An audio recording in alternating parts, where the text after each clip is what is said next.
En baştan albümünden bir şarkıyla devam etmek istiyorum. Sözü müziği sevgili Ahmet Faik Dökmeci'ye ait. Kocaman bir alkış kendisi için. Platonik'le devam ediyoruz. Teşekkür ederim.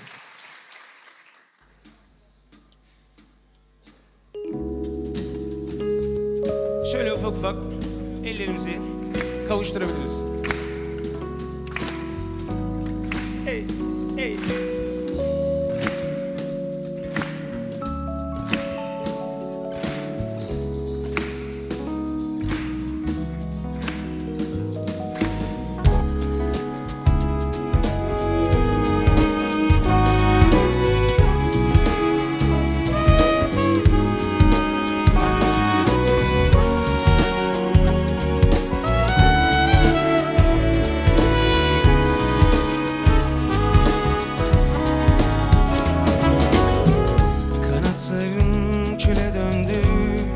Yeter yeter daha, ne kadar yaram.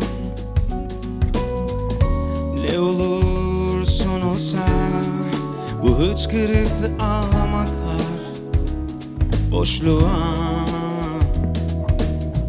Dünyam altı üstüne döndü.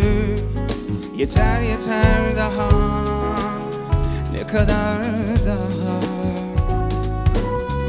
Sürer gider bu oyunlar, yalanlar dolanlar, bu sıfatsız bu olanlar.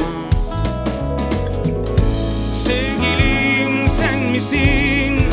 Bu gördüklerim benim göze alınmaz bir kargaşa. Yıllar boyu bekledim bu hislerle derin sevgi, aşk, mutlu bir yuva.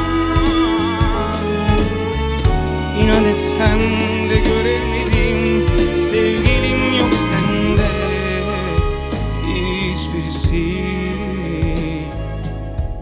Sensizlik alır götürür beni yalnızlık içine hapsetti. Sensizlik alır götürür ipe beni yalnızlık içine hapsetti.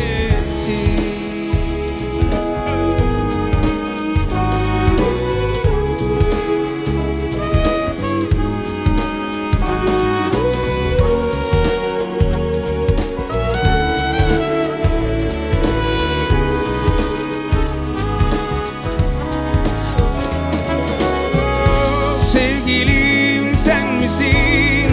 Bu gördüklerim benim göze alınmaz bir kargaşa. Yıllar boyu bekledim bu hislerle derin sevgi, aşk, mutlu bir yuva. İnat etsem de göremedim, sevgilim yok sende hiçbirisi. Sensizlik alır götürür beni yalnızlık içinde hapsetti. Sensizlik alır götürür ipe beni yalnızlık içine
sağlığı.